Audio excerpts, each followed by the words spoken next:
Good morning, student. In last lecture, I have finished concentration of solution and concentration of solution, expression of concentration of solution. ठीक है, हम यहाँ तक finish और solubility यहाँ तक फिनिश कर चुके थे. जो एक्सप्रेशन जो होता है सॉल्यूशन की कॉन्सेंट्रेशन का एक्सप्रेशन हम तीन तरह से कर सकते थे. Mass by mass percentage, mass by volume percentage और वॉल्यूम बाई वॉल्यूम परसेंटेज. ठीक है, क्लियर. तो इसके बेस पर हम कुछ न्यूमेरिकल भी करेंगे और एक टॉपिक और था सॉल्युबिलिटी, उसको हम फिनिश कर चुके थे. इसके बाद today I will take factor affecting solubility. कौन कौन से फैक्टर हैं जिनका जो सॉल्युबिलिटी के ऊपर सॉल्यूट की सॉल्वेंट के अंदर सॉल्युबिलिटी पर इफेक्ट डालता है. कौन कौन से फैक्टर होते हैं? फर्स्ट फैक्टर होता है टेम्परेचर. फर्स्ट फैक्टर कौन सा होता है? टेम्परेचर. और सेकंड फैक्टर होता है pressure. There are two factor that affect the solubility of solute in a liquid और सॉल्वेंट. ठीक है, तो फर्स्ट हमारा कौन सा आता है? टेम्परेचर.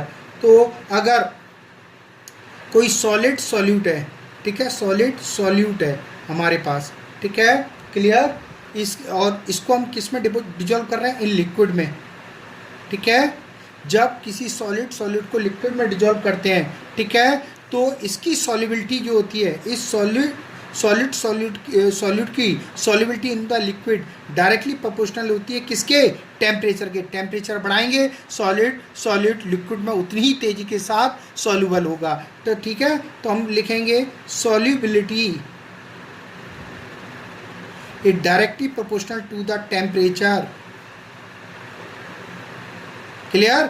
जब हम किसी सॉल्यूट को लिक्विड के अंदर डिजॉल्व करते हैं तो उसकी सॉल्युबिलिटी टेम्परेचर के डायरेक्टली प्रोपोर्शनल होती है. मतलब टेम्परेचर बढ़ाएंगे सॉल्यूट उस लिक्विड के अंदर उतनी तेजी के साथ सॉल्यूबल होगा. सेकंड, अगर हम गैस सॉल्यूट ले लें, ठीक है, और solubility of gas solute in the liquid is inversely proportional. ठीक है,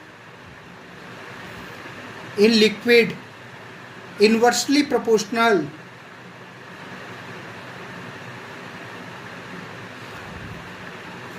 to the temperature. टेम्परेचर के क्या होता है?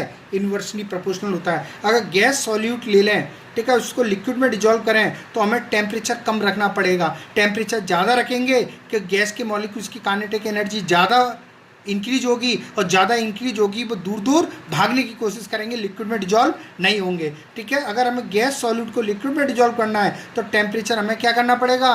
कम रखना पड़ेगा. फॉर एग्जांपल कोल्ड ड्रिंक के अंदर जो CO2 होती है हाई प्रेशर और लो टेम्परेचर पर किस में डिजॉल्व होती है? वाटर सॉल्वेंट में डिजॉल्व होती है. क्लियर. नेक्स्ट आता है प्रेशर. इसमें अगर हम सॉल्यूट ले लें, यही ले लें सॉलिड सॉल्यूट, ठीक है, अगर इसको हम किसी लिक्विड में डिजॉल्व करें, ठीक है, तो इसकी जो सॉल्युबिलिटी है प्रेशर पर डिपेंड नहीं करती है. ठीक है, तो solubility of its has no effect of pressure कितना भी बढ़ा लें, कितना भी घटा लें, उसकी सॉल्युबिलिटी पर कोई फर्क नहीं पड़ेगा. लेकिन अगर गैस सॉल्यूट की बात करें, अगर गैस सॉल्यूट को हम लिक्विड में डिजॉल्व करें तो हमें क्या करना पड़ेगा?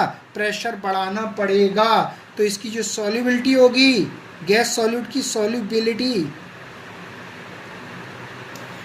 ठीक है, डायरेक्टली प्रोपोर्शनल होगी प्रेशर के. ठीक है, तो जो कोल्ड ड्रिंक होती है, कोल्ड ड्रिंक के अंदर CO2 क्या होती है? सॉल्यूट होता है. ठीक है, CO2 कौन सा सॉल्यूट होता है? गैस सॉल्यूट होता है. और जो वाटर होता है वो कैसा होता है? सॉल्वेंट होता है. तो उस गैस सॉल्यूट को हाई प्रेशर और लो टेम्परेचर पर उस वाटर के अंदर डिजॉल्व किया जाता है. इसका एग्जांपल क्या हो गया? Cold drink. क्लियर. ये हमारा फैक्टर अफेक्टिंग सॉल्युबिलिटी फिनिश हो गया.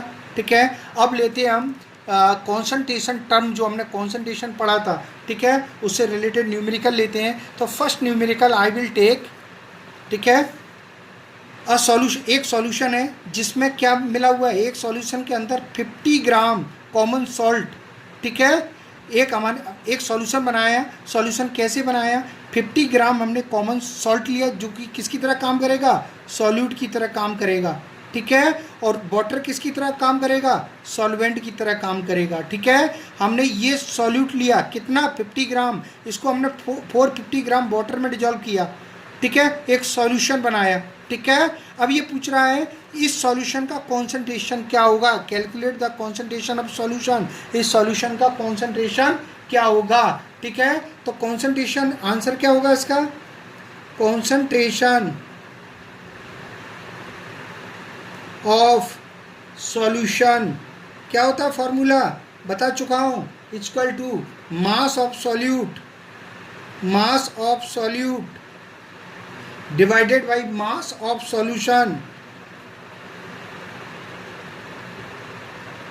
इंटू 100।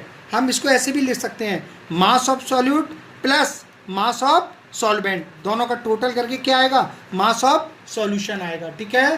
तो यह क्या होता है? मास ऑफ सॉल्यूट, सॉल्यूट का मास कितना है? 50 ग्राम, ठीक है। मास ऑफ वाटर, मतलब सॉल्वेंट, क्या होगा ये? सॉल्वेंट, इसका मास कितना दे रखा है? 450 ग्राम। तो टोटल मास क्या होगा सॉल्यूशन का? मास ऑफ सॉल्यूशन, दोनों को टोटल कर दो, सॉल्यूट और सॉल्वेंट मिलकर क्या बनाते हैं? सॉल्यूशन। 50 प्लस 450 ग्राम, ये कितना आ जाएगा आपका? 500 ग्राम। क्लियर? इस वैल्यू को यहाँ पुट कर दो तो सॉल्यूशन का जो कॉन्सेंट्रेशन होगा वो कितना होगा? 50/100। क्लियर? सॉरी, 50/500 इंटू 100 कितना आ जाएगा? 10%। ये आंसर आएगा इसका। क्लियर? नेक्स्ट न्यूमेरिकल आता है 4 ग्राम, ठीक है। 4 ग्राम सॉल्यूट को हमने डिजॉल्व किया है 40 ग्राम वाटर के अंदर, एक हमने सैचुरेटेड सॉल्यूशन बनाया, ठीक है। अब ये पूछ रहा है कि इस जो सैचुरेटेड सॉल्यूशन बनाए उसमें सॉल्यूट की 25 डिग्री सेंटीग्रेड टेम्परेचर पर सॉल्युबिलिटी कैलकुलेट कीजिए। या हमें सॉल्युबिलिटी कैलकुलेट करना है तो सॉल्युबिलिटी का फॉर्मूला क्या होता है? बता चुका हूँ, solubility equal to mass of solute divided by mass of solvent. यहाँ सॉल्यूशन नहीं आएगा, mass of solvent into 100। Mass of solute कितना दिया है? 4 ग्राम।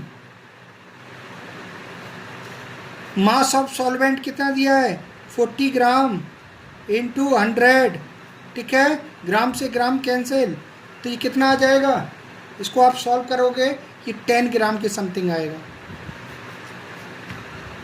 कितना आएगा? 10 ग्राम के समथिंग। सॉल्युबिलिटी कितनी आएगी? 10 ग्राम। क्लियर? तो in homework I will give you some numerical also. Clear? तो यहाँ तक हम फिनिश कर चुके हैं। इसके बाद हम न्यू टॉपिक लेंगे, suspension and colloidal solution in next lecture. Thank you.